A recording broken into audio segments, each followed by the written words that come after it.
चाणक्य ट्रॅव्हल्सने दुचाकी स्वाराला चिरडले, दुचाकीस्वार जागेवर ठार. वरुड जवळील घटना.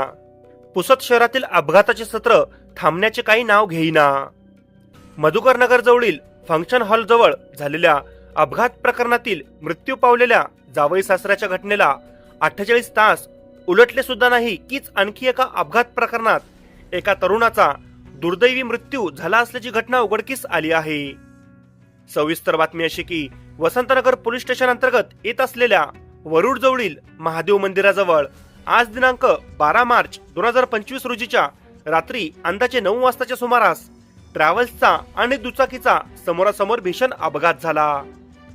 अपघात एवढा भीषण होता की यामध्ये दुचाकीस्वार याचा जागीच दुर्दैवी मृत्यू झाला.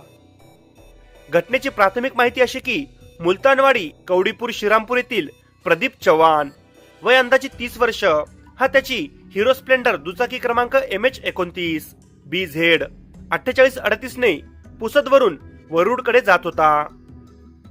त्याच वेळी दिग्रसवरून पुसदकडे चाणक्य ट्रॅव्हल्स चारचाकी वाहन क्रमांक AR 01Y 4544 ही येत असताना वरुड जवळील महादेव मंदिराजवळ ट्रॅव्हल्सचा आणि दुचाकीचा समोरासमोर भीषण अपघात झाला.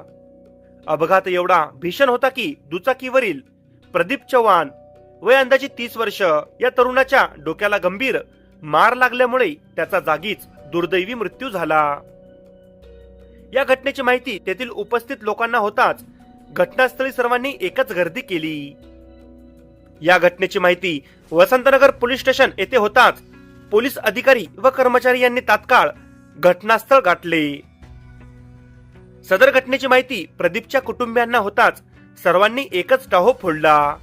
घटनेला 1.25 तास उलटून सुद्धा रात्रीचे 10:15 वाजेपर्यंत मृतक दुचाकीस्वाराचा मृतदेह घटनास्थळीच ठेवण्यात आलेला आहे.